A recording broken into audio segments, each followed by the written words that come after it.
नमस्कार दोस्तों, study with मस्ती चैनल पर आप सभी लोग का स्वागत है। और हम लोग देख रहे हैं घटना चक्र के माध्यम से करंट अफेयर। और आज हम लोग का स्पेशल टॉपिक होगा, वो संबंधित है उत्तर प्रदेश से। तो अपने राज्य को जानो, ठीक है ना दोस्तों। और अपने जो प्रदेश से क्वेश्चन पूछे जाते हैं उसको अगर आप नहीं कर पाते हैं तो समझिए कि फिर नैया पार होना मुश्किल हो जाएगा। मुश्किल इसलिए हो जाएगा कि यही वो सेक्शन है जिसमें आप अदर स्टेट के बच्चों से compete करते हैं और एडवांटेज की स्थिति में होते हैं। चलिए तो हम लोग देखते हैं।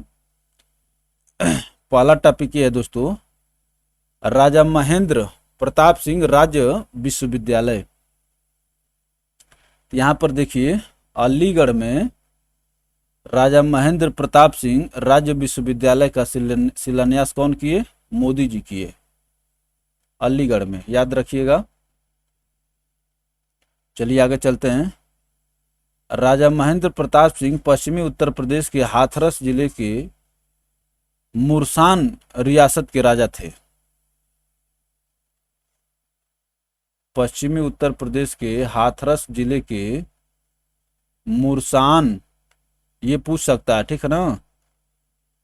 करंट में छोटी छोटी चीजें, जीएस में छोटी छोटी चीजें पूछ ली जा सकती हैं, तो आप जितना पढ़ रहे हैं अच्छे से पढ़िए। मुरसान रियासत के राजा थे। और इससे पहले दोस्तों 5 वीडियो पड़ी हुई है चैनल पर, आप उसको देखेंगे तभी सीक्वेंस मेंटेन हो पाएगा, ठीक है ना। तो आपसे यही कहा जाए कि उन वीडियो को देखकर तो फिर यहाँ पर देखिए। अब देखिए, पोषण संवर्धन की ओर एक कदम अभियान, ठीक है ना। उत्तर प्रदेश में 1 जुलाई से 30 सितंबर 2021 के मध्य 1 से 5 वर्ष तक के गहन अति कुपोषण, severe acute malnutrition, Sam, severe acute malnutrition एवं मैम, मॉडरेट एक्यूट मलन्यूट्रिशन, बच्चों के स्वास्थ्य में सुधार हेतु पोषण संवर्धन की ओर एक कदम, ठीक है ना, ये नाम ही है दोस्तों, अभियान चलाया गया। तो ये किस लिए चलाया गया? 1 से 5। अभी देखिए, लोगों को लगेगा कि भाई कह दे कि 18 वर्ष तक के बच्चों को, 18 वर्ष तक के भाई, और भी महिलाओं के लिए तो गड़बड़ हो जाएगा, ठीक है ना। 1 से 5 वर्ष तक के गहन अति कुपोषित, ठीक है ना, सीवियर एक्यूट मलन्यूट्रिशन और मॉडरेट एक्यूट मलन्यूट्रिशन, बच्चों के स्वास्थ्य में, तो बच्चे में बच्चे और बच्चियां दोनों आ जाते हैं, ठीक है ना, मेल फीमेल दोनों बच्चे आ जाएंगे।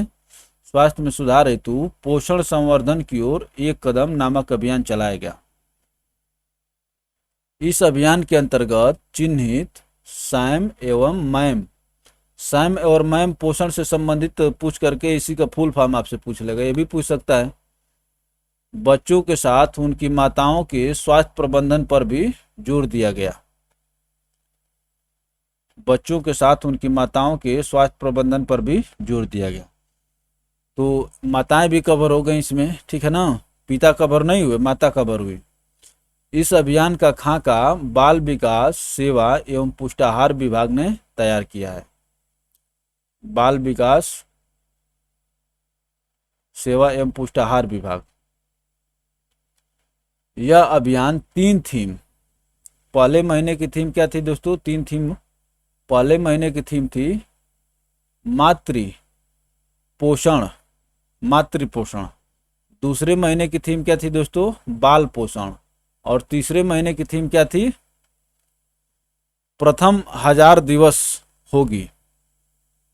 तीसरे महीने की थीम प्रथम 1000 दिवस होगी पर चलाया गया, ठीक है ना। अब देखिए कैसा थीम रखा है।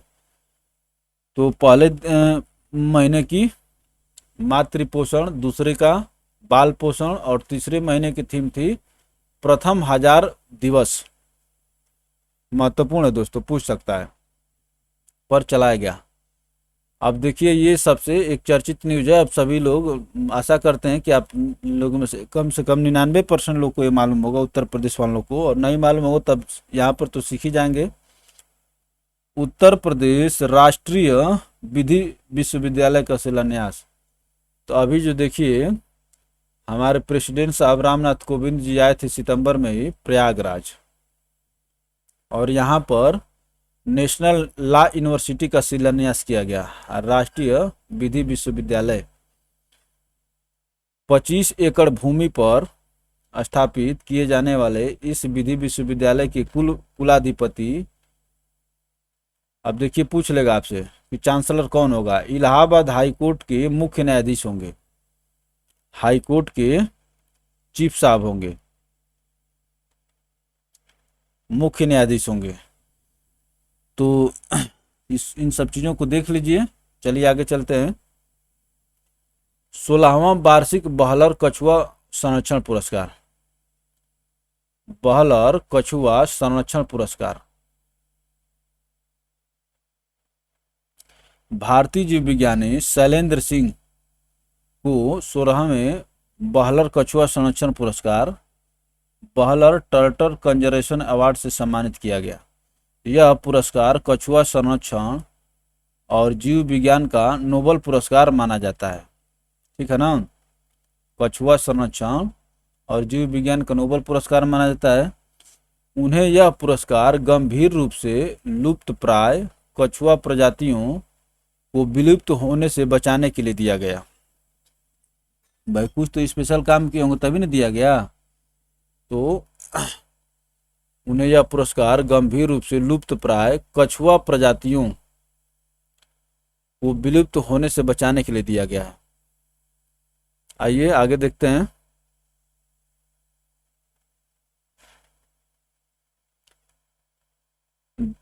शैलेंद्र सिंह जो दोस्तों उत्तर प्रदेश में भारत नेपाल सीमा के पर स्थित कतरनिया घाट वन्य जीव अभयारण्य के पास छोटे से गांव के निवासी है, ठीक है ना। कतरनिया घाट वन्य जीव अभयारण्य जो दोस्तों भारत नेपाल सीमा पर स्थित है, उसी को कह रहा है, तो ये महत्वपूर्ण है। अब चलिए देखिए उत्तर प्रदेश संस्कृत उत्थान संस्थान पुरस्कार, ये क्या है। उत्तर प्रदेश संस्कृत संस्थान लखनऊ द्वारा वर्ष 2020 में पुरस्कारों की घोषणा की गई। इस वर्ष संस्थान का सर्वोच्च विश्व भारती पुरस्कार, ठीक है ना, जिसमें 5,01,000 रुपया आपको मिलेगा, लखनऊ के प्रोफेसर ओम प्रकाश पांडे को प्रदान किए जाने की घोषणा की गई। ओम प्रकाश पांडे विश्व भारती पुरस्कार, तो आप जान लीजिए इनको, ठीक है ना। उत्तर प्रदेश के आप भी रहने वाले हैं, ये भी रहने वाले हैं। संस्थान के अन्य प्रमुख पुरस्कार इस प्रकार से हैं। महर्षि वाल्मीकि पुरस्कार बिशन लाल गौड़ गाजियाबाद,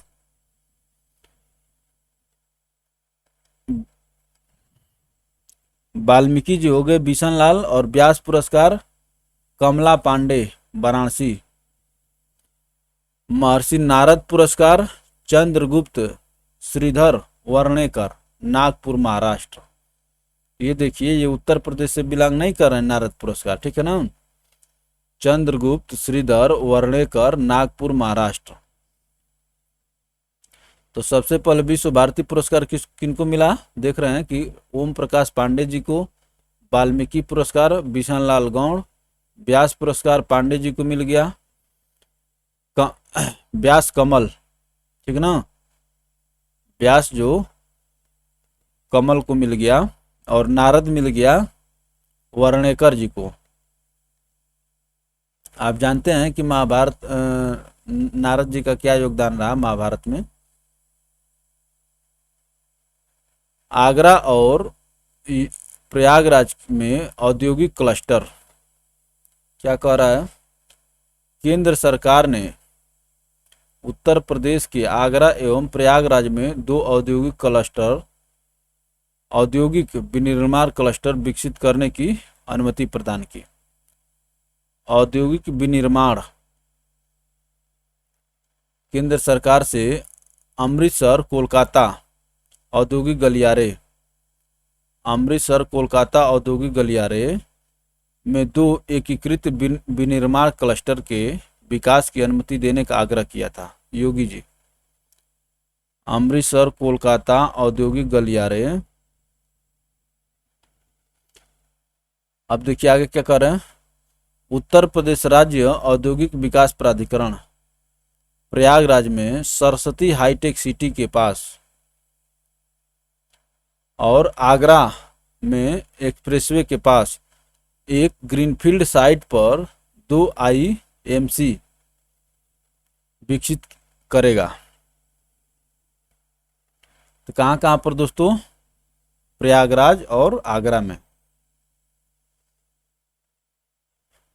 उत्तर प्रदेश राज्य औद्योगिक विकास प्राधिकरण प्रयागराज में सरस्वती हाईटेक सिटी के पास और आगरा में एक्सप्रेसवे के पास एक ग्रीनफील्ड साइट पर 2 आईएमसी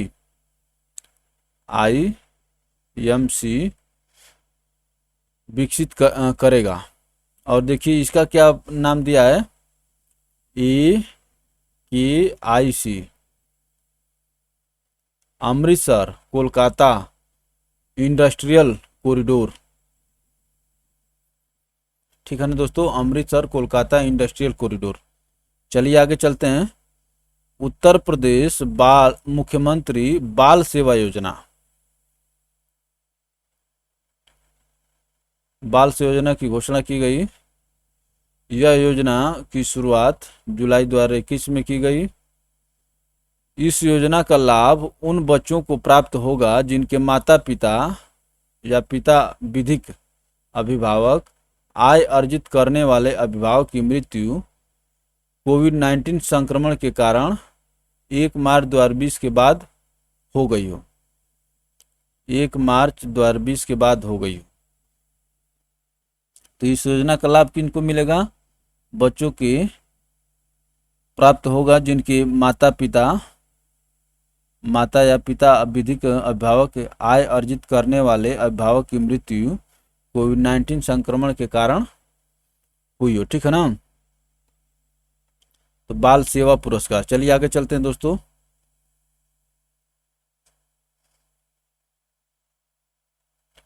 योजना अंतर्गत 0 से लेके 18 वर्ष आयु वर्ग के बच्चे पात्र होंगे। इस योजना के तहत सरकार बच्चे के वयस्क होने तक उनके अभिभावक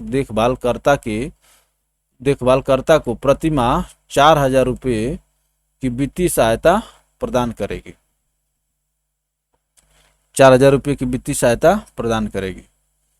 इस योजना के तहत परिवार की वार्षिक आय मूलतः 2 लाख रुपये निर्धारित की गई थी, जिसे बढ़ाकर 3 लाख रुपये कर दिया गया। ठीक है ना। तो 3 लाख रुपये तक जिस परिवार की वार्षिक आय हो और बच्चे के माता पिता गुजर गए हों तो उसको इस उत्तर प्रदेश मुख्यमंत्री बाल सेवा योजना में शामिल किया जाएगा।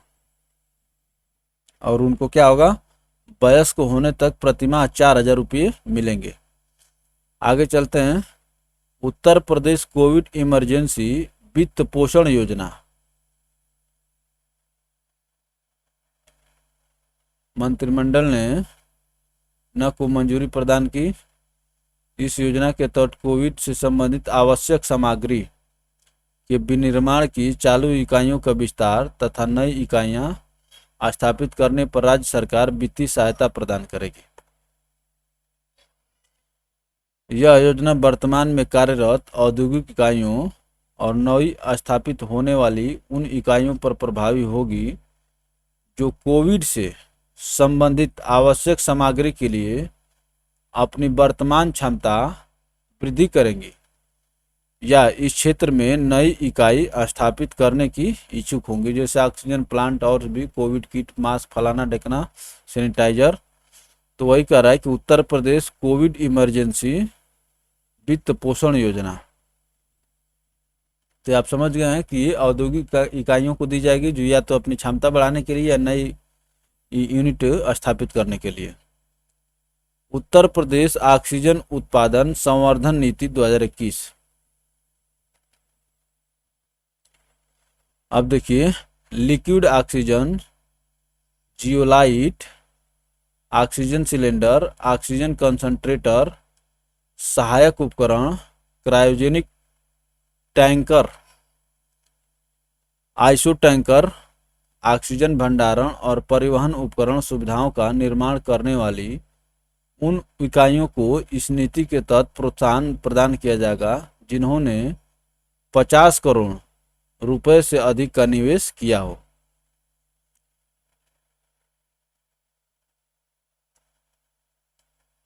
इस नीति के कार्यान्वयन हेतु उच्च स्तरीय समिति गठित की गई जो नोडल संस्था इन्वेस्ट यूपी को प्राप्त आवेदन का मूल्यांकन कर इसकी संस्तुति करेगी। इस समिति के अध्यक्ष अवस्थापना एवं औद्योगिक विकास आयुक्त होंगे।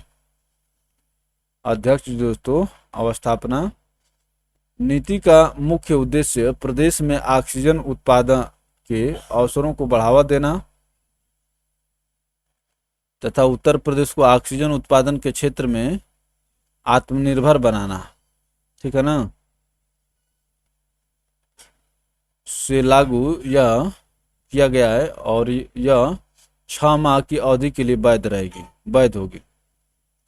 इस नीति को 16 मई 2021 से लागू किया गया है और यह 6 माह की अवधि के लिए वैध होगी। अब देखिए क्या कर रहा है, देश का पहला ग्रीन म्युनिसिपल बॉन्ड, ये बहुत चर्चा में रहा दोस्तों, ठीक है ना। और देश का पहला, आप ये समझिए, देश का पहला ग्रीन म्युनिसिपल बॉन्ड, तो गाजियाबाद नगर निगम ने देश का पहला ग्रीन म्युनिसिपल बॉन्ड जारी किया। इस बॉन्ड के माध्यम से 150 करोड़ रुपए का फंड, 100 करोड़ रुपए बेस इशू और 50 करोड़ रुपए ग्रीन इशू जुटाया गया। 150 करोड़ रुपए का फंड। गाजियाबाद नगर निगम का municipal bond Bombay stock exchange में सूचीबद्ध हो गया। पूछ सकता है आपसे कि सूचीबद्ध है कि नहीं है, अब भैया छांटिए और बताइए। तो सूचीबद्ध हो गया, ठीक है ना। गाजियाबाद नगर निगम का municipal bond Bombay stock exchange में सूचीबद्ध हो गया। चलिए आगे चलते हैं।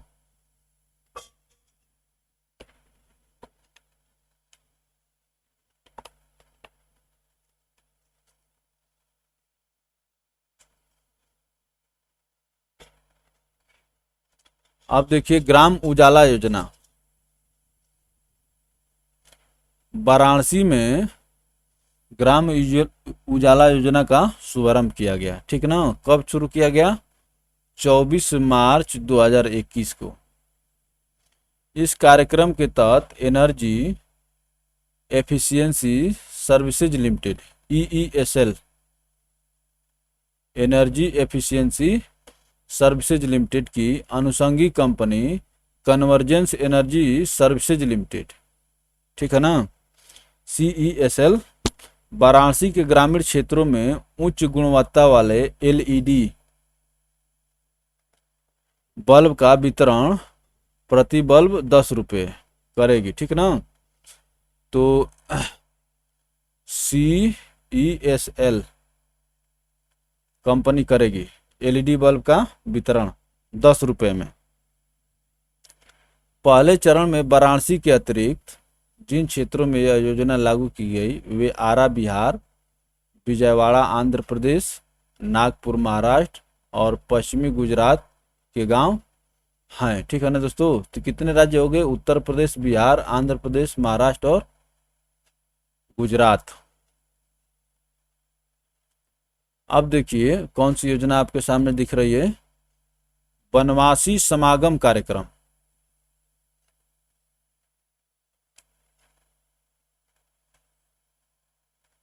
सोनभद्र स्थित सेवा समर्पण संस्थान सेवा कुंज आश्रम परिसर के निकट, ठीक है ना दोस्तों, सेवा समर्पण संस्थान के निकट आयोजित वनवासी समागम कार्यक्रम में सम्मिलित हुए, ठीक है ना दोस्तों। राष्ट्रपति जी भी शामिल हुए, राज्यपाल जी भी, मुख्यमंत्री जी भी। तो आपको सोनभद्र इसको याद रखना है, ठीक है ना। इस अवसर पर राष्ट्रपति द्वारा सेवा समर्पण संस्थान सेवा कुंज आश्रम के नवनिर्मित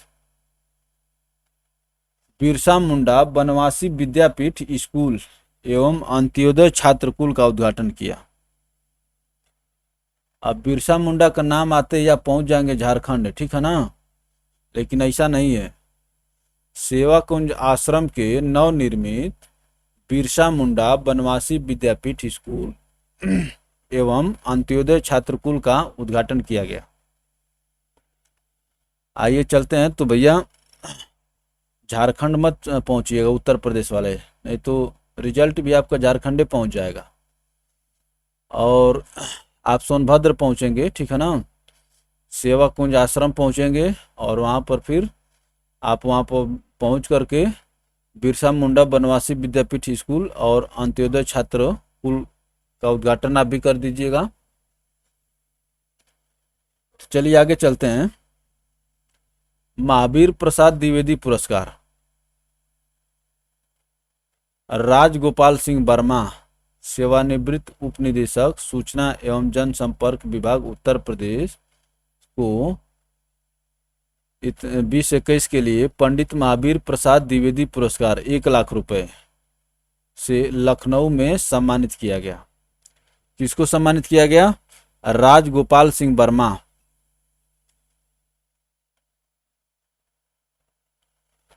श्री वर्मा को यह पुरस्कार उनकी मौलिक कृति बेगम समरू का सच गद्य के लिए प्रदान किया गया। अभी कौन सा किताब लिखे हैं? बेगम समरू का सच गद्य लिखे हैं। राजगोपाल सिंह वर्मा को मिला है पंडित महावीर प्रसाद द्विवेदी पुरस्कार, लखनऊ में 1,00,000 रुपया इसमें मिलेगा। और इनकी रचना है दोस्तों बेगम समरू का सच। अब देखिए विंध्य ब्लैक राइस, ये महत्वपूर्ण क्वेश्चन है दोस्तों। ब्लैक राइस अष्टभुजा निरीक्षण गृह मिर्जापुर में कृषकों एवं कृषक उत्पादक संगठनों द्वारा कृषि विभाग के सहयोग से उत्पादित ब्लैक राइस का विंध्य ब्लैक राइस के नाम से शुभारंभ किया। मिर्जापुर याद रखेंगे। इस चावल में zinc, phosphorus, iron, protein, fibre, carbohydrate आदि प्रचुर मात्रा में पाया जाता है, ठीक ना। इस चावल में zinc, phosphorus, iron, protein, fibre, carbohydrate कितने हो गए? 6 हो गए।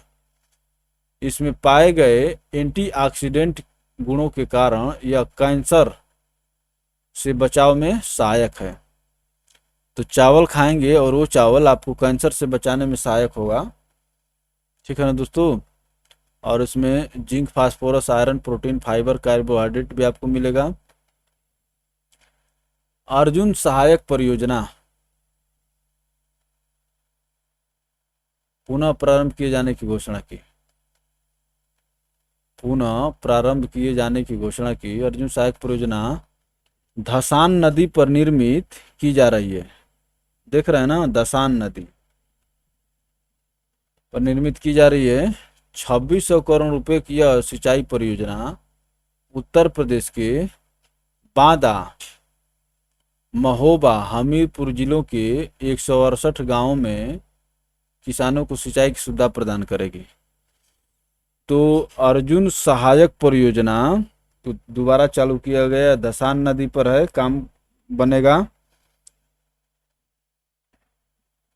और इससे दोस्तों बिजली नहीं सिंचाई सुविधा मिलेगी। किसको किसको मिलेगी? बांदा को, महोबा को, हमीरपुर को, ठीक है ना, बुंदेलखंड वाले रीजन में।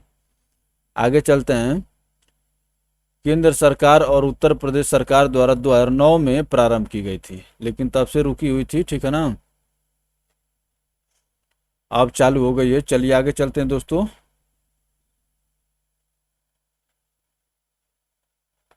अब देखिए रसिन बांध परियोजना क्या कह रहा है। रसिन बांध परियोजना में दोस्तों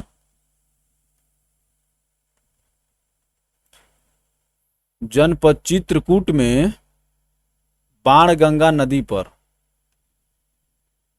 जनपद चित्रकूट में बाणगंगा नदी पर निर्मित रसिन बांध परियोजना का लोकार्पण किया। कौन? योगी आदित्यनाथ जी। इसको तो हम कहेंगे दोस्तों वेरी वेरी इंपॉर्टेंट में, स्टार की श्रेणी में रखिए, ठीक है ना। रसिन बांध परियोजना बाणगंगा नदी पर दोस्तों चित्रकूट में। साथ ही उन्होंने चिल्लीमल आधुनिकीकरण पंप परियोजना का भी लोकार्पण किया। चिल्लीमल,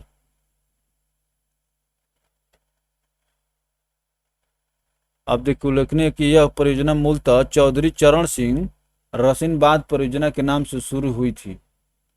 चौधरी चरण सिंह रसिन बांध परियोजना के नाम से शुरू हुई थी, परंतु वर्तमान में बांध पर नवीन बोर्ड में अब इसका नाम रसिन बांध परियोजना रह गया है।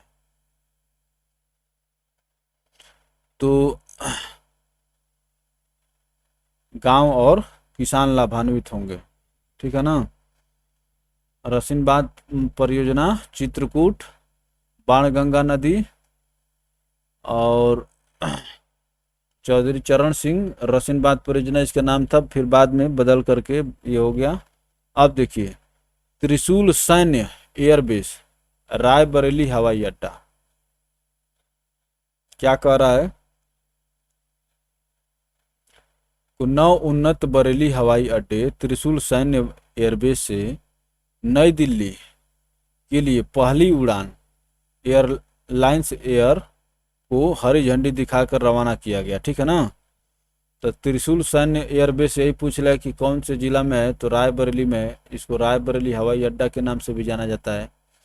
अंतर्राष्ट्रीय महिला दिवस के अवसर पर हुए इस उद्घाटन उड़ान में सभी क्रू सदस्य महिलाएं थीं। देख रहे हैं, अंतर्राष्ट्रीय महिला दिवस कब मनाया जाता है? 8 मार्च को मनाया जाता है, यहीं पर दिया हुआ है। बरेली हवाई अड्डा उड़ान योजना के तहत संचालित होने वाला देश का 56वां हवाई अड्डा है, ठीक है ना। उड़ान योजना चल रही है, बरेली हवाई अड्डा उड़ान योजना के तहत संचालित होने वाला 56वां हवाई अड्डा है।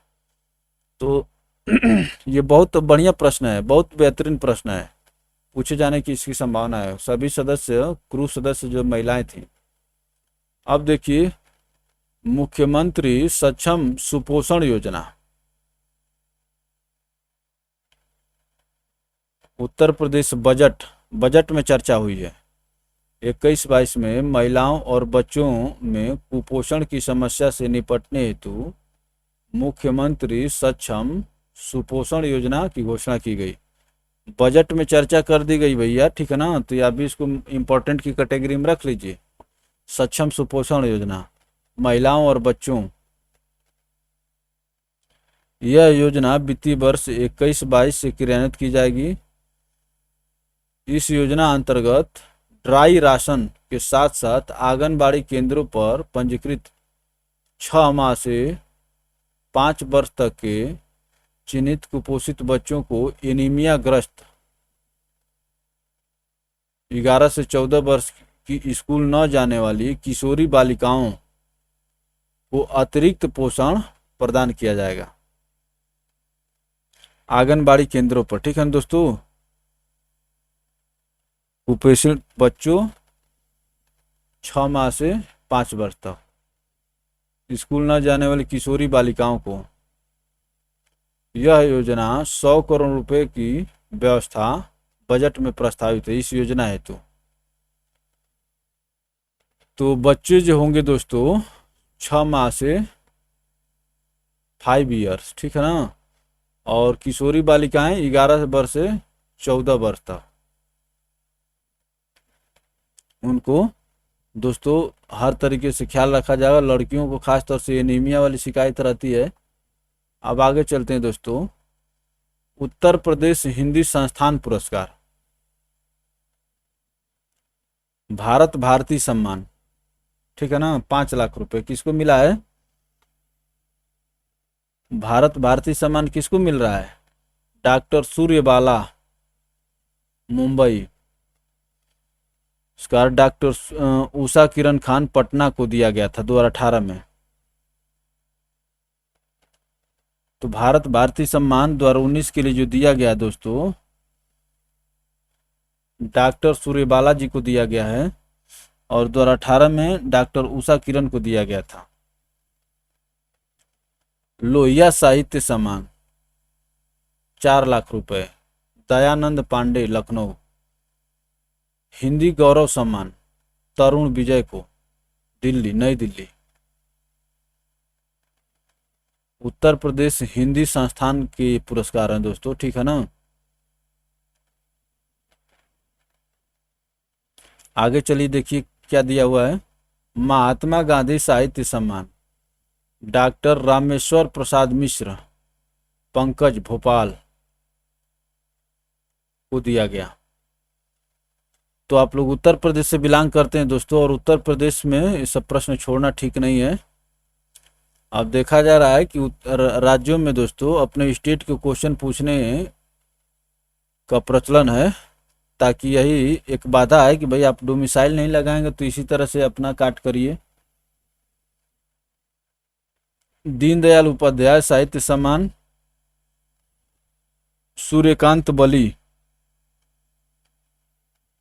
ठीक है ना दोस्तों, सूर्यकांत बली को दिया गया है। और ये कहाँ से हैं? नई दिल्ली से हैं। और इसमें हम देखे थे दोस्तों, भारत भारती सम्मान सूर्यबाला को दिया गया था। यहाँ से कंफ्यूज ना करिए, सूर्यकांत हैं और वो सूर्यबाला थी। अनंतीबाई साहित्य सम्मान डॉक्टर कपिल तिवारी, भोपाल। राजर्षि पुरुषोत्तम दास टंडन सम्मान राष्ट्रभाषा प्रचार समिति, वर्धा। ये समिति को दिया गया, किसी एक आदमी को नहीं दिया गया है। अब देखिए आगे क्या कह रहा है दोस्तों। उत्तर प्रदेश बाल साहित्य सम्मान हिंदी संस्थान द्वारा सम्मान की घोषणा की गई। अब देखिए प्रमुख पुरस्कार प्राप्तकर्ता सुभद्रा कुमारी चौहान बाल साहित्य पुरस्कार, किरण सिंह बलिया। सुभद्रा कुमारी चौहान बाल साहित्य सम्मान किरण सिंह बलिया को दिया गया है।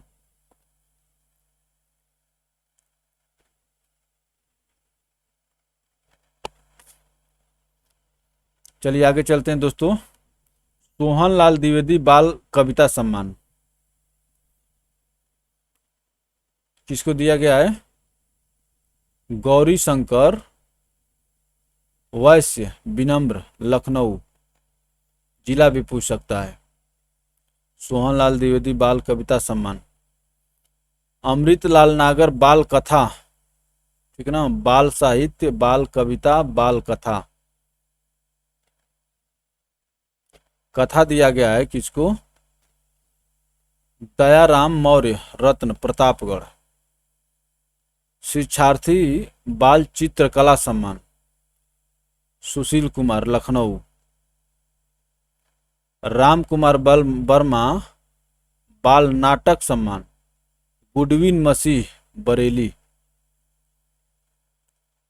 तो दोस्तों साहित्य सम्मान दिया सुभद्रा कुमारी चौहान बाल साहित्य, किरण सिंह को। इस प्रकार से आप सभी देख लेंगे, ठीक है ना। अब चलिए आगे चलते हैं। उत्तर प्रदेश में लैंड होल्डिंग यूनिकोड, ये देखिए मैं आपको बता रहा हूँ, ये अभी पूछा था। जो आश्रम पद्धति का जो परीक्षा हुआ था ना, उसमें ये पूछा था कि ये कोड कितने अंकों का है, ठीक है ना।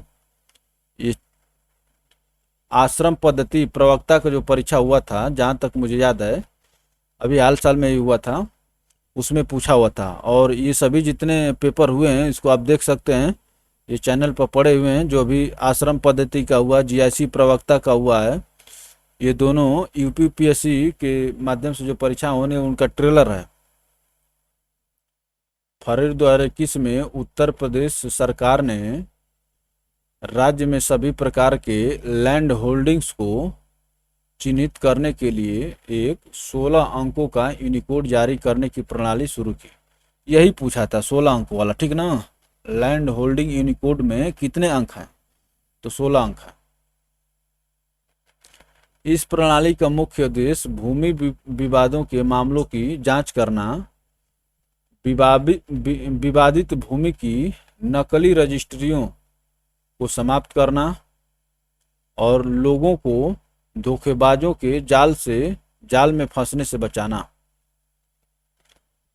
भूमि विवाद, नकली रजिस्ट्री, ठीक है ना दोस्तों, और लोगों को धोखेबाजों के जाल से बचाना।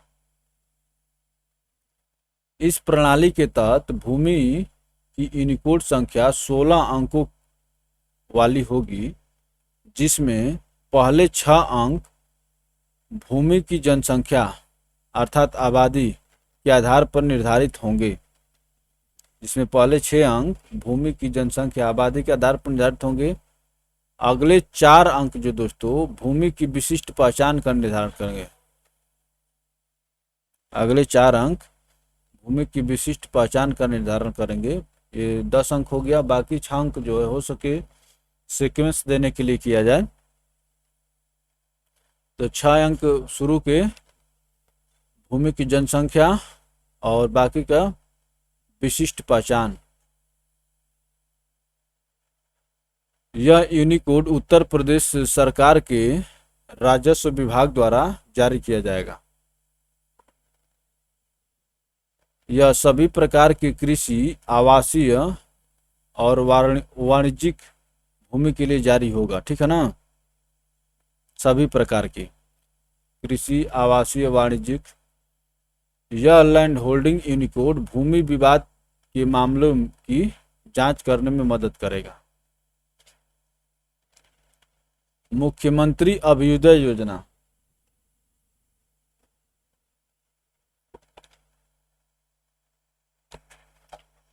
तो दोस्तों थोड़ा सा पानी पी लें, ठीक है ना, बोलते बोलते गला सूख रहा है।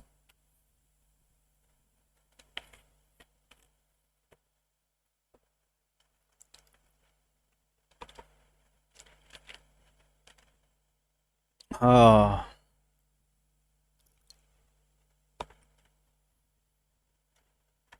अब देख रहे हैं आपके सामने है मुख्यमंत्री अभ्युदय योजना। तो देखिए यूनिकोड वाला से जो प्रश्न पूछ लिया गया, ठीक है ना दोस्तों। आप देखेंगे, अब हम लोग देखेंगे मुख्यमंत्री अभ्युदय योजना। ये क्या है? उत्तर प्रदेश के मुख्यमंत्री प्रदेश के युवाओं के उत्कर्ष का मार्ग प्रशस्त करने की राज्य सरकार की एक अभिनव योजना अभ्युदय योजना का शुभारंभ किया। प्रदेश के युवाओं, अभ्युदय योजना के माध्यम से देखा जा रहा है दोस्तों कि यूट्यूब पर आप देखेंगे कि कोचिंग वोचिंग भी चल रही है, आप वहाँ पर फ्री में पढ़ सकते हैं। लेकिन टीचर तो अच्छे हैं, लेकिन टेक्नोलॉजी मैं देखा हूँ, टेक्नोलॉजी अच्छी नहीं है। मैंने लगता है जैसे मोबाइल से रिकॉर्डिंग हो रही हो। भाई सरकार की बात है, इतना हाईटेक व्यवस्था करना चाहिए ताकि आदमी प्राइवेट कोचिंग संस्थान सब बंद हो जाएं। युवाओं को प्रतियोगी परीक्षाओं के निःशुल्क कोचिंग प्रदान करने के उद्देश्य से यह योजना प्रारंभ की गई है। मुख्यमंत्री अभ्युदय योजना। अभ्युदय योजना के माध्यम से प्रतियोगी युवाओं को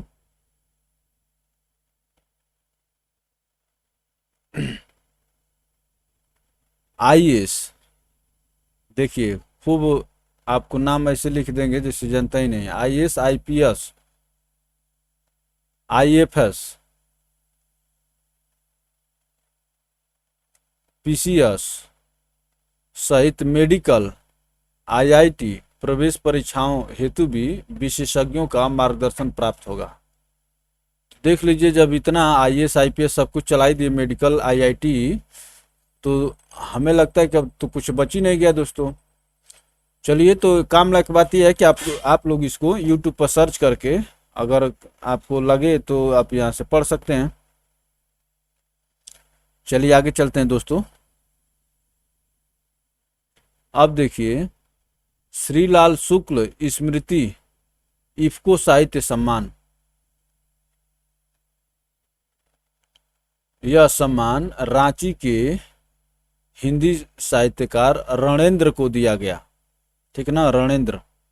रणेंद्र यह पुरस्कार प्राप्त करने वाले झारखंड के पहले साहित्यकार हैं। यह देख लीजिए, श्री लाल शुक्ल स्मृति इफ्को साहित्य सम्मान रांची के हिंदी साहित्यकार रणेंद्र को दिया गया है, और ये झारखंड के पहले ऐसे व्यक्ति हैं जिनको यह पुरस्कार मिला है। अब देखिए, उत्तर प्रदेश की झांकी को पहला पुरस्कार, आप ये 26 जनवरी को जो गणतंत्र दिवस परेड होता है दोस्तों, उसी में मिला था। आइए देख लेते हैं, वैसे तो सब लोग जानते हैं, बहुत पुरानी न्यूज है। 26 जनवरी 2021 को गणतंत्र दिवस के अवसर पर नई दिल्ली में आयोजित परेड में उत्तर प्रदेश द्वारा प्रस्तुत अयोध्या उत्तर प्रदेश की सांस्कृतिक धरोहर, अयोध्या उत्तर प्रदेश की सांस्कृतिक धरोहर विषय झांकी को राज्यों और केंद्र शासित प्रदेशों की श्रेणी में पहला पुरस्कार मिला, ठीक ना। तो ये याद रख लीजिएगा, अयोध्या उत्तर प्रदेश की सांस्कृतिक धरोहर, ये विषयक झांकी को इसमें प्राचीन पवित्र शहर अयोध्या की सांस्कृतिक विरासत, राम मंदिर की प्रकृति, दीपोत्सव की झलक और रामायण महाकाव्य की विभिन्न कहानियों को झांकी में दर्शाया गया था।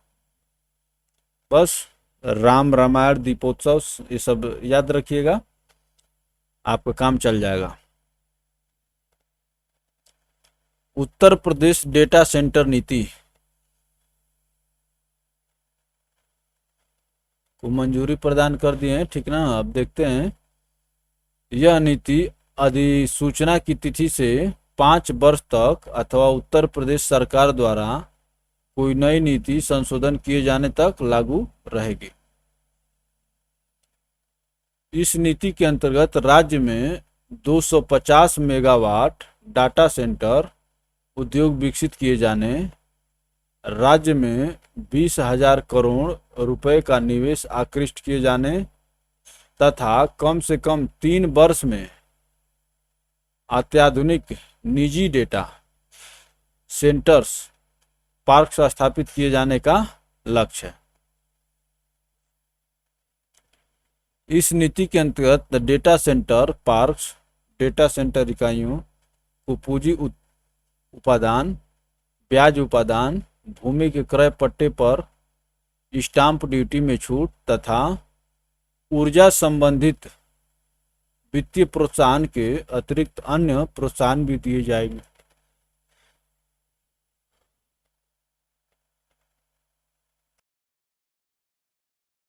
तो चलिए दोस्तों, हम लोग आगे देखेंगे। डेटा सेंटर को तो हम लोग देख लिए, उत्तर प्रदेश डेटा सेंटर नीति, और राष्ट्रीय प्रदीप सम्मान देख लेते हैं।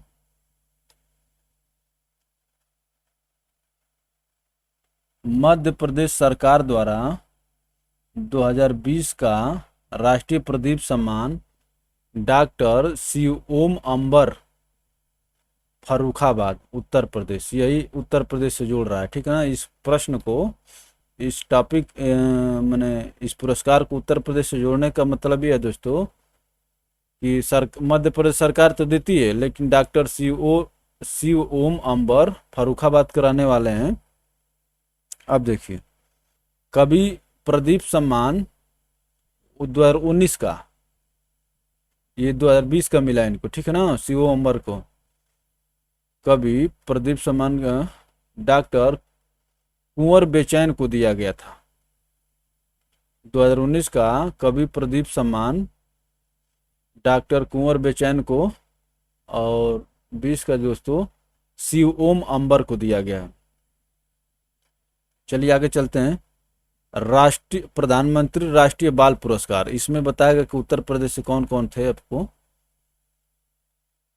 भारत सरकार द्वारा समाज सेवा और बहादुरी के क्षेत्र में असाधारण क्षमता और उत्कृष्ट उपलब्धियां हासिल करने वाले बच्चों को दिए जाने वाले इस पुरस्कार से देश भर के 32 बच्चों को सम्मानित किया गया, ठीक है ना। अब इसमें बताया गया कि उत्तर प्रदेश से कितने कितने को सम्मानित किया गया। तो मैं एक देखा था, एक परीक्षा में ये भी पूछा था, टेस्ट सीरीज में पूछा था कि प्रधानमंत्री राष्ट्रीय बाल पुरस्कार कितने लोग को दिया गया है, तो 32 लोग को दिया गया है, याद रखिए। और ये किस किस क्षेत्र में, समाज सेवा और बहादुरी के क्षेत्र में।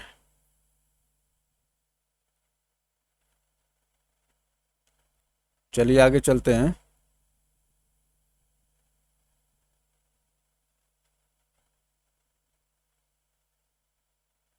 इस वर्ष पुरस्कार से सम्मानित होने वाले बच्चों में उत्तर प्रदेश से संबंधित 5 पुरस्कार प्राप्तकर्ता इस प्रकार हैं, ठीक है ना। व्योम आहूजा लखनऊ कला एवं संस्कृति, याद रखिए, पूछ सकता है एकदम। व्योम आहूजा, जब उत्तर प्रदेश स्पेशल पढ़ रहे हैं तो उत्तर प्रदेश हर जगह खोज के पढ़िए, तभी ना काम बनेगा। व्योम आहूजा लखनऊ लखनऊ कला एवं संस्कृति। कुंवर दिव्यांश सिंह बाराबंकी बहादुरी के क्षेत्र में। चिराग भंसाली गौतम बुद्ध नगर नवाचार, चिराग भंसाली गौतम बुद्ध नगर नवाचार। मोहम्मद सादाब अलीगढ़ शैक्षिक श्रेणी।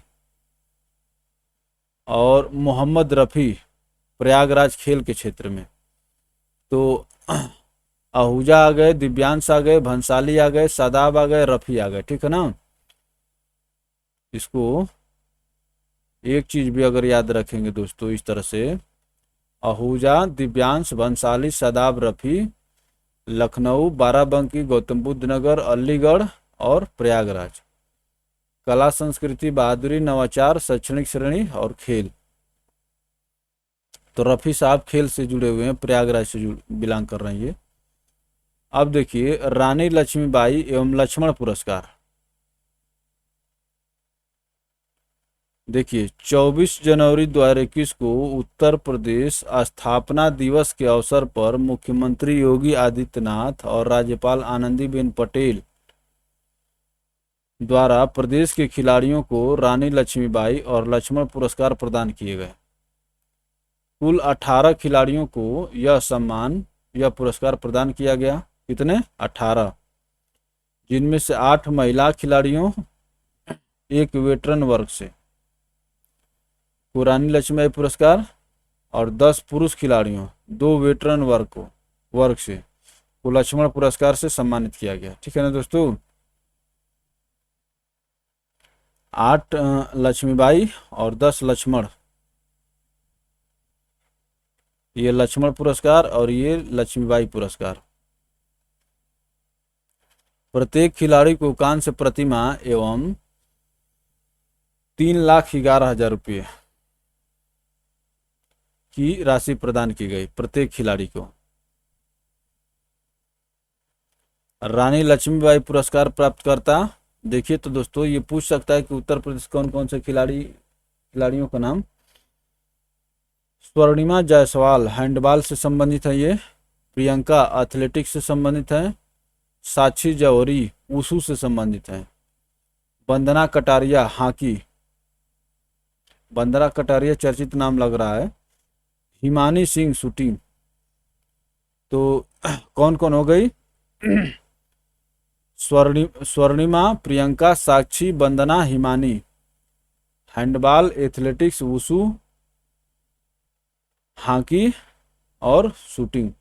वेटरन वर्ग बिमला सिंह एथलेटिक्स। दिव्यांगजन सामान्य वर्ग ज्योति तीरंदाजी और आकांक्षा चौधरी शूटिंग। लक्ष्मण पुरस्कार पुरुष वर्ग को दिया गया, ठीक ना। नितिन तोमर कबड्डी। पुनीत कुमार रोइंग माने वही नाव खेने वाला। गौरव बालियान कुश्ती। सरजू यादव वुशु, सरजू यादव जी वुशु में है। महिला में भी एक वुशु में थी, ठीक है ना। साक्षी जौहरी जी वुशु में थी। इस तरह से जोड़ करके पढ़ लेंगे तो कम से कम थोड़ा सा जितना याद रहेगा। साक्षी जौहरी और सरजू यादव इसी तरह से जोड़ के पढ़ेंगे, जितने इसमें माथापच्ची करेंगे कुछ न कुछ निकलेगा, दिमाग में बैठेगा, नाम सुने रहेंगे तो आपकी कलम जो है ऑप्शन पर, सटीक ऑप्शन पर जाएगी। ठीक है ना दोस्तों। और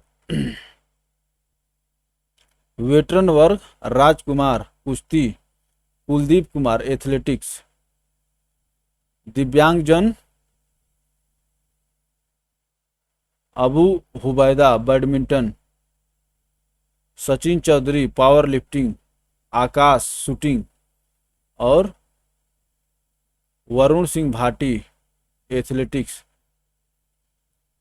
तो देखा जाए कि यहाँ पर भी देखिए इन सब क्षेत्रों में दिया है। हैंडबॉल तो पुरुष में कोई नहीं है, और महिला में स्वर्णिमा जायसवाल हैंडबॉल से हैं। हैंडबॉल इधर कहीं नहीं नजर आया है, इसका मतलब आप स्वर्णिमा जायसवाल को तो इसी तरह से थोड़ा सा इसमें दिमाग इधर उधर करेंगे तो आपको कुछ समझ में आएगा। अब देखिए स्वर्णिमा जायसवाल का नाम याद रहेगा कि हैंडबॉल से संबंधित है।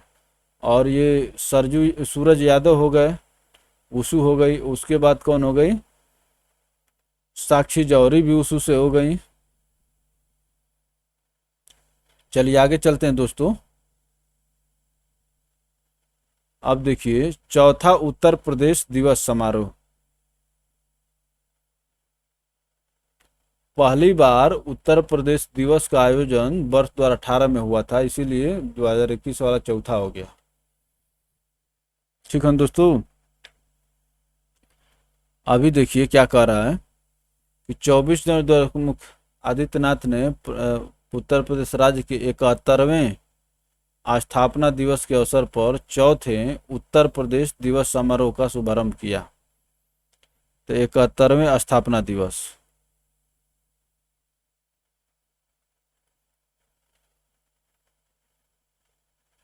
इस अवसर पर मुख्यमंत्री ने कला संस्कृति खेल विज्ञान सहित विभिन्न क्षेत्रों में प्रदेश का मान सम्मान बढ़ाने वाली विभूतियों को यूपी गौरव सम्मान प्रतिवर्ष प्रदान करने की घोषणा की। यूपी गौरव सम्मान, यूपी गौरव सम्मान प्रतिवर्ष प्रदान करने की घोषणा की।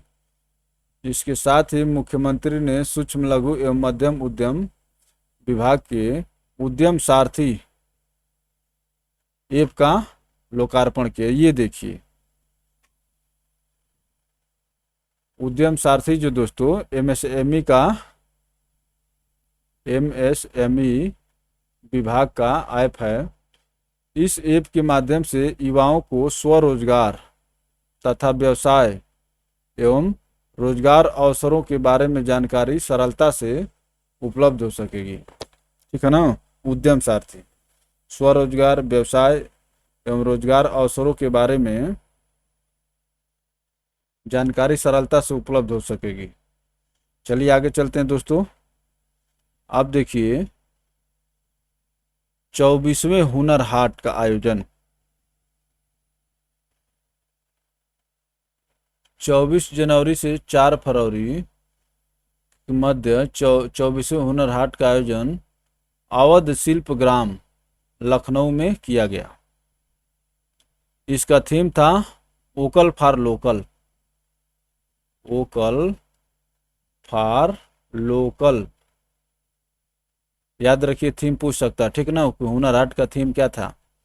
इसमें देश के सभी राज्यों प्रदेशों के दस्तकारों शिल्पकारों के लगभग 500 स्वदेशी उत्पाद शामिल हुए। ठीक है दोस्तों, वोकल फॉर लोकल। चलिए आगे चलते हैं। किसान कल्याण मिशन, उत्तर प्रदेश सरकार द्वारा किसानों की आय बढ़ाकर दोगुना करने तथा किसानों तक नई तकनीकी और योजनाओं की जानकारी पहुंचाने के उद्देश्य से किसान कल्याण मिशन का शुभारंभ किया गया। ये कार्यक्रम उत्तर प्रदेश के सभी विकास खंडों में 6 जनवरी से 21 जनवरी 2021 तक 3 चरणों में संचालित किए गए। ठीक है ना दोस्तों। तो किसान कल्याण मिशन 6 जनवरी 2021।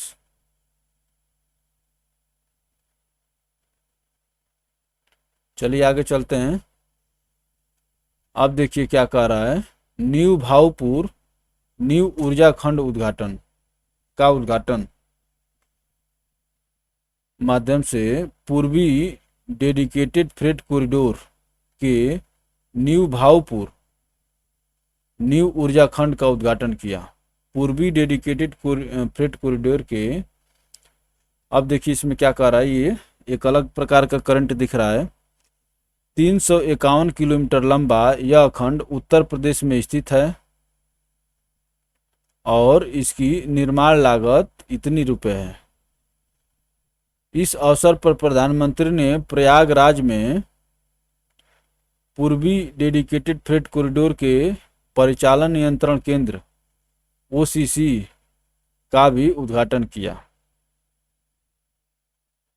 पूर्वी डेडिकेटेड फ्रेट कॉरिडोर के परिचालन नियंत्रण केंद्र ओसीसी का उद्घाटन किया।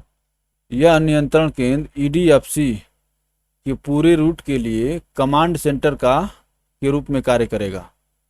ईडीएफसी माने ईस्टर्न डेडिकेटेड फ्रेट कॉरिडोर, ये लिखा हुआ है।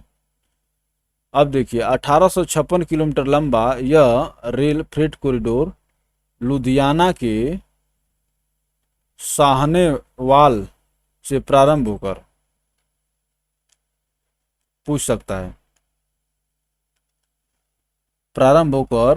पंजाब, हरियाणा, उत्तर प्रदेश, बिहार और झारखंड राज्य से होकर पश्चिम बंगाल में कोलकाता के निकट दानकुनी में समाप्त होता है।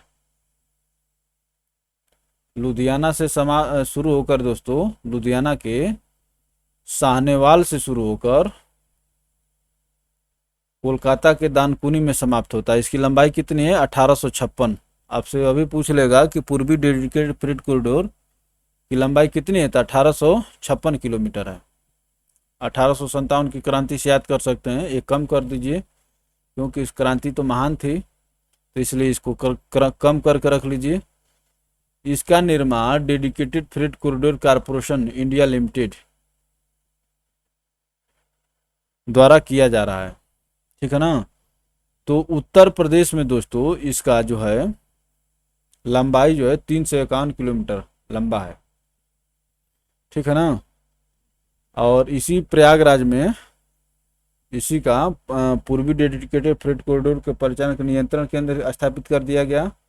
और टोटल लंबाई कितनी है? 1856, और लुधियाना के साहनेवाल से शुरू होकर कोलकाता के दानकुनी में समाप्त होगा। आइए आगे चलते हैं। अब हम लोग धीरे धीरे दोस्तों उत्तर प्रदेश स्पेशल समाप्ति की तरफ बढ़ रहे हैं, लेकिन अभी लगेगा एक पेज और बचा है। ये जो आप देख रहे हैं इसके बाद जो एक पेज बचा है, मिशन रोजगार योजना का उद्देश्य जो है राज्य के युवाओं को रोजगार प्रदान करना है। इस योजना के अंतर्गत 50 लाख युवाओं को रोजगार के अवसर प्रदान करने का लक्ष्य रखा गया है, मिशन रोजगार योजना। चलिए आगे चलते हैं दोस्तों। अब देखिए उत्तर प्रदेश निर्यात नीति 20 से 25, निर्यात नीति प्रख्यापन का निर्णय लिया गया, ठीक है ना। इस नीति का उद्देश्य उत्तर प्रदेश में निर्यात के क्षेत्र में विकास एवं प्रतिस्पर्धा को बढ़ावा देना, निर्यात सहायक संस्थानों को निर्यात संबंधी आवश्यक सहायता व सेवाएं प्रदान करना, निर्यात राज्य से निर्यात में वृद्धि हेतु तकनीकी एवं भौतिक अवसंरचनाओं की स्थापना एवं विकास करना। उत्तर प्रदेश निर्यात नीति 2025 की फोकस क्षेत्रों में हस्तशिल्प, कृषि एवं प्रसंस्करण, खाद्य उत्पाद, इंजीनियरिंग गुड्स, हैंडलूम्स, टेक्सटाइल, चर्म उत्पाद, कालीन एवं दरिया, ग्लास एवं सिरेमिक उत्पाद, कास्ट उत्पाद, स्पोर्ट्स गुड, रक्षा उत्पाद, सेवा क्षेत्र, शिक्षा, पर्यटन, आईटी एवं आईटीईएस, मेडिकल वैल्यू, ट्रेवल्स तथा लॉजिस्टिक्स शामिल हैं। तो सभी तो शामिल कर दिए, ठीक है ना। निर्यात नीति है तो सब जो चीज़ भेजा जाएगा वो आ जाएगा। अब चलिए हम लोग देखते हैं दोस्तों, गंगा एक्सप्रेसवे परियोजना। इस परियोजना के स्वामित्व एवं क्रियान्वयन के लिए यूपीडा को नोडल एजेंसी नामित किया गया है, ठीक है ना।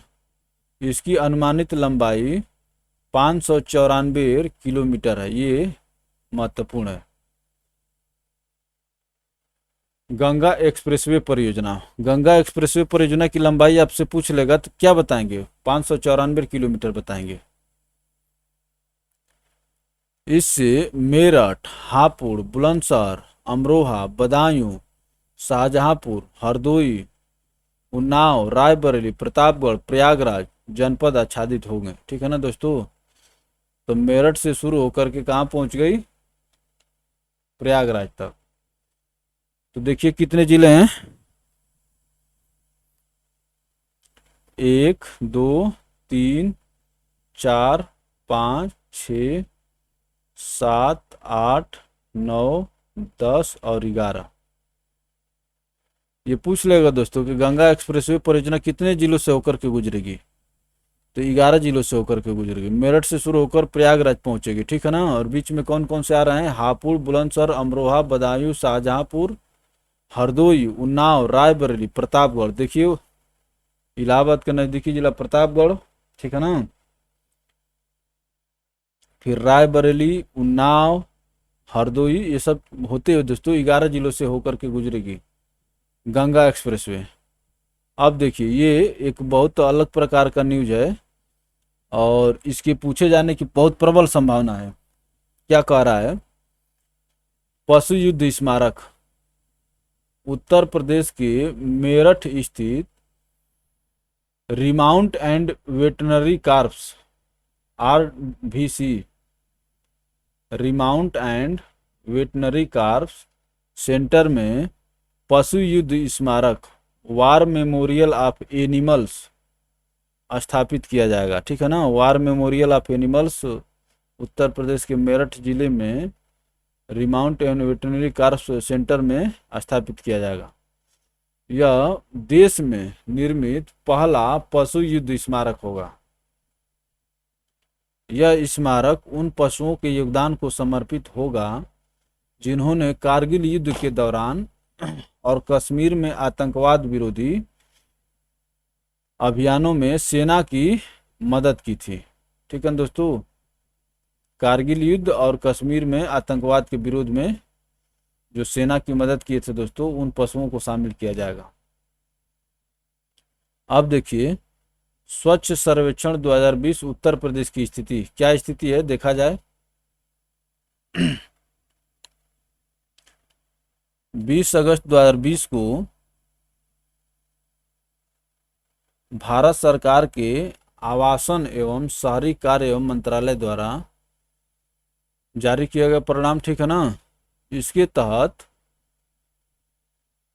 10 लाख से अधिक जनसंख्या श्रेणी में 20 शहरों में उत्तर प्रदेश के 4 शहर हैं, ठीक है ना। यूपी के 4 शहर हैं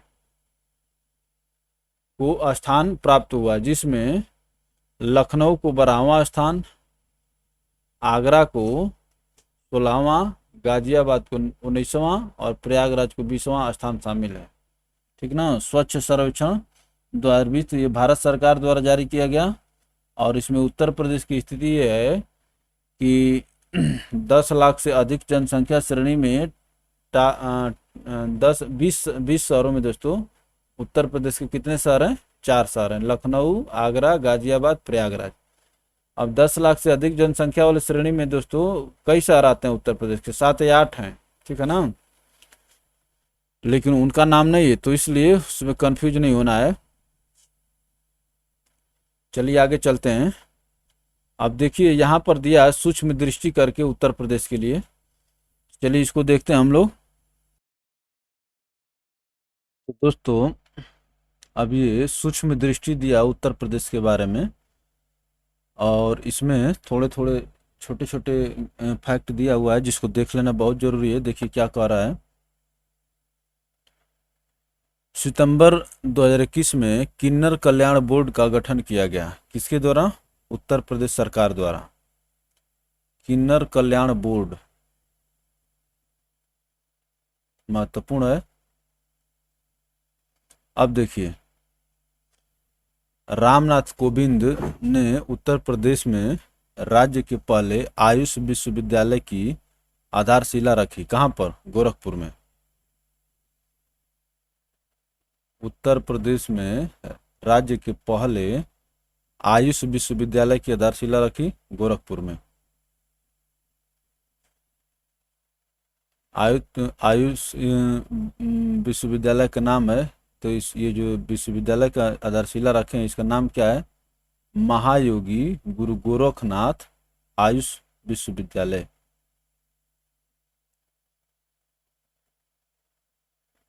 चलिए आगे चलते हैं। उत्तर प्रदेश सरकार द्वारा आयुष विभाग की स्थापना की गई वर्ष 2017 में।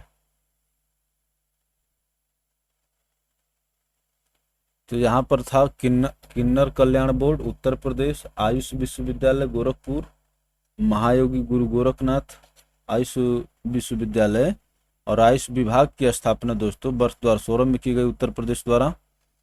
अब देखिए, अयोध्या में निर्माणाधीन राम जन्मभूमि परिसर तक जाने वाली सड़क का नामकरण किया जाएगा पूर्व मुख्यमंत्री कल्याण सिंह के नाम पर, क्योंकि कल्याण सिंह की भूमिका उस समय थी दोस्तों। अयोध्या में निर्माणाधीन राम जन्मभूमि परिसर तक जाने वाली सड़क का नामकरण किया जाएगा पूर्व मुख्यमंत्री कल्याण सिंह के नाम पर। भारत की पहली पाड टैक्सी सेवा शुरू की जाएगी नोएडा अंतर्राष्ट्रीय हवाई अड्डा एवं फिल्म सिटी के मध्य। पाड टैक्सी, भारत की पहली पाड टैक्सी सेवा शुरू की जाएगी नोएडा अंतर्राष्ट्रीय हवाई अड्डा एवं फिल्म सिटी के मध्य। स्वतंत्रता संग्रहालय वीथिकाओं का निर्माण प्रस्तावित है शाहजहांपुर में। स्वतंत्रता संग्रहालय वीथिकाओं का निर्माण प्रस्तावित है शाहजहांपुर में। राज्य का पहला खेल विश्वविद्यालय खोला जा रहा है मेरठ में। राज्य का पहला खेल विश्वविद्यालय खोला जा रहा है मेरठ में। मेरठ में प्रस्तावित खेल विश्वविद्यालय का नामकरण किया जाएगा मेजर ध्यानचंद भूतपूर्व हॉकी खिलाड़ी के नाम पर। ये ठीक है। और स्वतंत्रता संग्रहालय वीथिकाओं, इसको याद रखिएगा, ये महत्वपूर्ण क्वेश्चन है। खेल विश्वविद्यालय तो ऐसे भी आदमी को समझ में आ जाए कि भाई मेरठ में, क्योंकि मेरठ जो है दोस्तों उत्तर प्रदेश का खेल के लिए प्रसिद्ध जिला है। उत्तर प्रदेश में डिफेंस इंडस्ट्रियल कॉरिडोर का विकास किया जा रहा है। कौन से जिले में? आगरा, अलीगढ़, लखनऊ, कानपुर, झांसी और चित्रकूट। कितने जिले हो गए? 1, 2, 3, 4, 5 और 6। क्या कह रहा है? डिफेंस इंडस्ट्रियल कॉरिडोर आगरा पश्चिमी उत्तर प्रदेश का हो गया, अलीगढ़, लखनऊ, कानपुर, झांसी और चित्रकूट। अगस्त 2021 में प्रदेश सरकार द्वारा काकोरी कांड का नाम बदलकर किया गया काकोरी ट्रेन एक्शन। ये चर्चित था। इलाहाबाद उच्च न्यायालय के कार्यवाहक मुख्य न्यायाधीश का पदभार ग्रहण किया मुनीश्वर नाथ भंडारी ने। अब फिर चेंज हो गए हैं, इनको देख लेंगे, अभी लेटेस्ट कोई बने हैं। उत्तर प्रदेश पिछड़ा वर्ग आयोग के अध्यक्ष बने जसवंत सैनी। महत्वपूर्ण है। उत्तर प्रदेश पिछड़ा वर्ग आयोग के अध्यक्ष बने हैं जसवंत सैनी। उत्तर प्रदेश मानवाधिकार आयोग के अध्यक्ष बने न्यायमूर्ति बीके नारायण। मानव अधिकार, तो ये नारायण बने हैं जो मानव के अधिकारों की रक्षा करेंगे, ठीक है ना। उत्तर प्रदेश में नारायण भगवान को कहा जाता है, तो करेंगे सबके बीके नारायण। उत्तर प्रदेश में राज्य संस्कृत विश्वविद्यालय का दर्जा दिया जाना प्रस्तावित है। भारत खंडे संगीत संस्थान लखनऊ को राज्य संस्कृति विश्वविद्यालय का दर्जा। प्रदेश में एंटी मलेरिया माह मनाया गया। एंटी मलेरिया 1 जून से 30 जून 2021 तक। 1 जून से 30 जून 2021 तक। उत्तर प्रदेश सरकार द्वारा वनावरण तथा वृक्षावरण 15% तक किए जाने का लक्ष्य है 2030 तक। दोनों को मिलाकर 15%। उत्तर प्रदेश सरकार द्वारा वनावरण तथा वृक्षावरण 15% तक किए जाने का लक्ष्य है 2030 तक। महत्वपूर्ण प्रश्न है। Uttar Pradesh institute of forensic sciences का निर्माण किया जा रहा है लखनऊ में। इंस्टीट्यूट ऑफ फॉरेंसिक साइंसेज, बढ़िया प्रश्न है। उत्तर प्रदेश लोक सेवा आयोग के नए अध्यक्ष जिन्होंने अपना पदभार ग्रहण किया, संजय श्रीनेत। इनके ऊपर मैं अच्छे से वीडियो बनाया था। ये IRS अधिकारी हैं, ठीक है दोस्तों। संजय श्रीनेत। पंडित राजन मिश्रा कोविड अस्पताल स्थापित किया गया है। राजन मिश्रा वाराणसी में। प्रदेश में पहला ब्लैक फंगस सेंटर बनाए जाने की घोषणा की गई है। हाइटल हॉस्पिटल कानपुर में। ब्लैक फंगस हाइटल हॉस्पिटल कानपुर में। प्रदेश के एकमात्र मयूर संरक्षण केंद्र का निर्माण किया जा रहा है। ये पूछा था, ये किसी प्रश्न में, हमें लगता है कि GIC प्रवक्ता या आश्रम पद्धति, GIC प्रवक्ता में ही पूछा था। ये मयूर संरक्षण केंद्र का निर्माण किया गया है वृंदावन मथुरा में।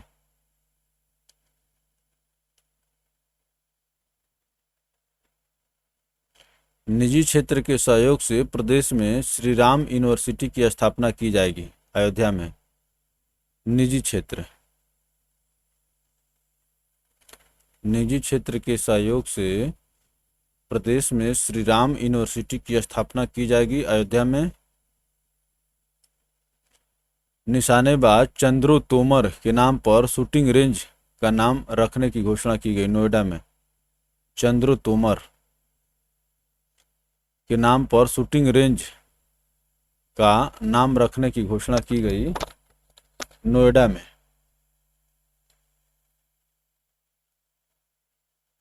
चलिए आगे चलते हैं दोस्तों। और इसी के साथ जो आपका ये जो आप पेज देख रहे हैं,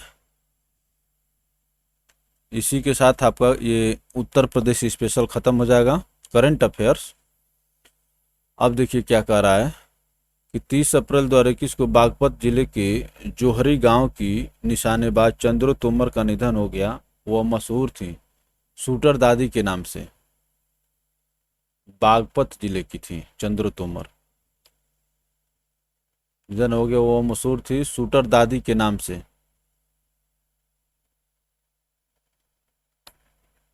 चलिए आगे चलते हैं। उत्तर प्रदेश सरकार ने मथुरा की गोवर्धन तहसील स्थित महाकवि सूरदास की जन्म कर्म स्थली के वर्तमान नाम महमूदपुर को बदलकर किया है क्या? परासौली।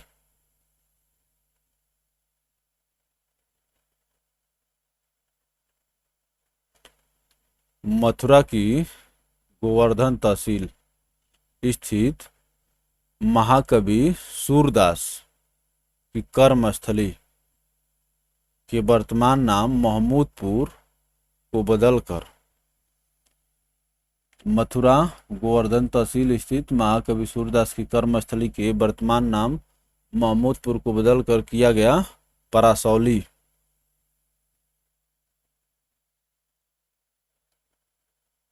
उत्तर प्रदेश के मुख्यमंत्री ने शहीद अशफाक उल्ला खान प्राणी उद्यान का उद्घाटन किया गोरखपुर में। अशफाक उल्ला प्राणी उद्यान। उत्तर प्रदेश सरकार द्वारा केला महोत्सव का आयोजन किया गया, महत्वपूर्ण है, कुशीनगर में। महिला योद्धाओं के नाम पर 3 PSC बटालियन स्थापित करने की घोषणा की उत्तर प्रदेश सरकार ने। उत्तर प्रदेश सरकार द्वारा 3 पीएसी महिला बटालियन का नाम जिन 3 महिला स्वतंत्रता संग्राम सेनानियों के नाम पर होगा वे हैं रानी अवंतीबाई लोधी, रानी अवंतीबाई लोधी, उदा देवी और झलकारी बाई। 3 महिला स्वतंत्रता संग्राम सेनानियों के नाम पर तो रानी अवंतीबाई लोधी, उदा देवी, झलकारी बाई। अवंतीबाई महिला बटालियन, उदा देवी महिला बटालियन तथा झलकारी बाई महिला बटालियन की स्थापना की जाएगी बदायूं में, अवंतीबाई बदायूं में, उदा देवी लखनऊ में, यहाँ पर क्रमशः लिखा हुआ है, और झलकारी गोरखपुर। तो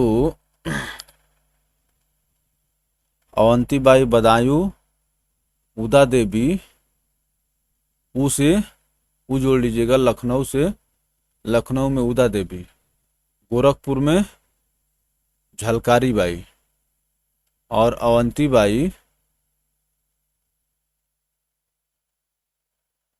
अवंतीबाई बदायूं। प्रदेश में एथेनॉल उत्पादन में वर्तमान में शीर्ष राज्य है उत्तर प्रदेश। एथेनॉल,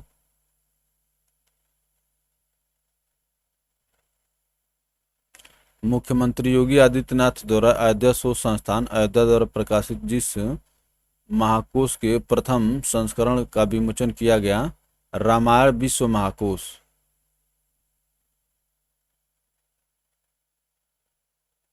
अयोध्या द्वारा प्रकाशित जिस महाकोश के प्रथम संस्करण का विमोचन किया गया, अयोध्या शोध संस्थान अयोध्या द्वारा प्रकाशित जिस महाकोश के प्रथम संस्करण का विमोचन किया गया, तो ये कौन है दोस्तों? रामायण विश्व महाकोश। और अयोध्या याद रखेंगे, ठीक है ना। अयोध्या शोध संस्थान अयोध्या द्वारा प्रकाशित जिस महाकोश के प्रथम संस्करण का विमोचन किया गया, रामायण विश्व महाकोश। अंतर्राष्ट्रीय पक्षी महोत्सव गोरखपुर में।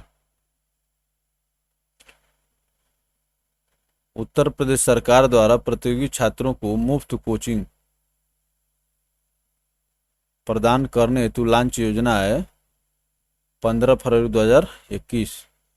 अभ्युदय, मुख्यमंत्री अभ्युदय योजना, मैं आपको बताया था इधर कि उसमें ये सब आपको कंपटीशन की तैयारी कराएंगे, इसमें नीट और पीएमटी आईआईटी भी सब होगा, ठीक है ना। आईएएस तो होगा ही। तो मुख्यमंत्री अभ्युदय योजना लड़ाकू विमानों की आपातकालीन लैंडिंग टेकऑफ को सुगम बनाने के लिए एक्सप्रेसवे पर 3 हवाई पट्टियां एयर स्ट्रिप्स वाला भारत का प्रथम राज्य। एक्सप्रेसवे पर आपको उत्तर प्रदेश है। प्रदेश में तीसरी हवाई पट्टी का निर्माण किया जा रहा है, पूर्वांचल एक्सप्रेसवे, कुरेभार सुल्तानपुर के निकट। पूर्वांचल एक्सप्रेसवे पर कुरेभार सुल्तानपुर के निकट। प्रदेश में अन्य 2 हवाई पट्टियां स्थित हैं, आगरा नोएडा यमुना एक्सप्रेसवे मथुरा के निकट एवं लखनऊ आगरा एक्सप्रेसवे उन्नाव के निकट, ठीक है ना। तो एक तो पूर्वांचल एक्सप्रेसवे कुरेभार सुल्तानपुर के निकट हो गया, और 2 हो गए दोस्तों आगरा नोएडा यमुना एक्सप्रेसवे, और जिसमें मथुरा के निकट आगरा नोएडा यमुना एक्सप्रेस, इसमें क्या है लखनऊ आगरा एक्सप्रेसवे उन्नाव के निकट, ठीक है दोस्तों। तो आगरा इन दोनों में है, बस आगे पीछे कर दिया है, ठीक है ना। और पूर्वांचल एक्सप्रेस तो आप देख ही रहे हैं। चलिए आगे चलते हैं, ये भी ठीक है, पूछ सकता है आपसे। मुख्यमंत्री योगी आदित्यनाथ द्वारा किसान कल्याण मिशन का शुभारंभ किया गया। दादूपुर, लखनऊ से। किसान कल्याण मिशन, दादूपुर, लखनऊ। उत्तर प्रदेश के मुख्यमंत्री योगी आदित्यनाथ ने प्रतिवर्ष सभी स्कूलों में साहिबजादा दिवस मनाए जाने की घोषणा की। साहिबजादा, प्रतिवर्ष सभी स्कूलों में साहिबजादा दिवस मनाए जाने की घोषणा की 27 दिसंबर को।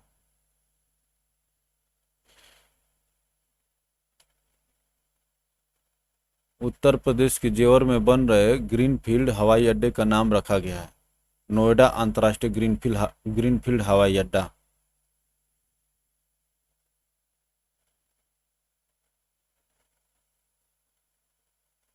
जेवर में बन रहे नोएडा अंतर्राष्ट्रीय ग्रीनफील्ड हवाई अड्डा। दी नोएडा इंटरनेशनल एयरपोर्ट का लोगो सारस पक्षी राजकीय पक्षी है उत्तर प्रदेश का। जो सारस पक्षी है इसके बारे में पूछ रहा है दोस्तों कि किस प्रदेश का ये द नोएडा इंटरनेशनल एयरपोर्ट का लोगो सारस पक्षी राजकीय पक्षी है। आप जानते हैं कि सारस उत्तर प्रदेश का राजकीय पक्षी है। जटायु गिद्ध संरक्षण केंद्र का शिलान्यास किया गया महाराजगंज में। इसको तो स्टार करके लिखिए, ये बहुत चर्चा में नहीं है लेकिन दिमाग में नहीं लोगों को। जटायु गिद्ध संरक्षण, ठीक है ना, जटायु संरक्षण केंद्र का शिलान्यास किया गया महाराजगंज। सिख गुरुओं के इतिहास को स्कूली पाठ्यक्रम में शामिल करने वाला राज्य है उत्तर प्रदेश। सिख गुरुओं के इतिहास को स्कूली पाठ्यक्रम में शामिल करने वाला राज्य दोस्तों उत्तर प्रदेश। तो ये दोस्तों आपका यूपी स्पेशल यहाँ पर समाप्त होता है, ठीक है ना। और आइए मैं आपको एक बार पूरा सैर करा देता हूँ। हम लोग जितना पढ़े हैं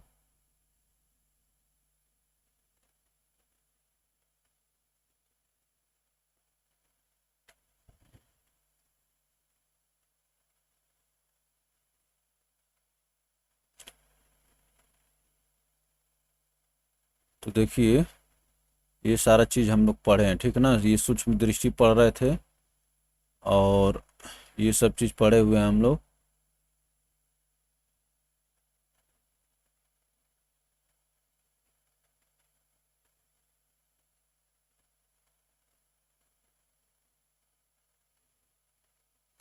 तो दोस्तों उत्तर प्रदेश परिदृश्य यहीं पर ख़त्म होता है, ठीक है ना। तो अंत में दोस्तों आप सभी से कहना है कि अगर अच्छा लगे तो वीडियो को लाइक करके शेयर करिए ताकि आपके मित्रों तक भी पहुंचे, और चैनल को सब्सक्राइब करके घंटी के आइकन को प्रेस करिए ताकि आपको हर एक वीडियो को नोटिफिकेशन मिलता रहे। और आपका लाइक और सब्सक्राइब भी दोस्तों मुझे और मेरी टीम को अच्छे काम करने के लिए मोटिवेशन प्रदान करता है, और इसमें आपको कुछ नहीं जाता है, इतना तो आपको करना ही चाहिए अगर हम लोग के काम से थोड़ी सी भी आपको मदद मिल रही है तो। चलिए दोस्तों आप सभी को पुनः धन्यवाद, मिलते हैं फिर अगले वीडियो में।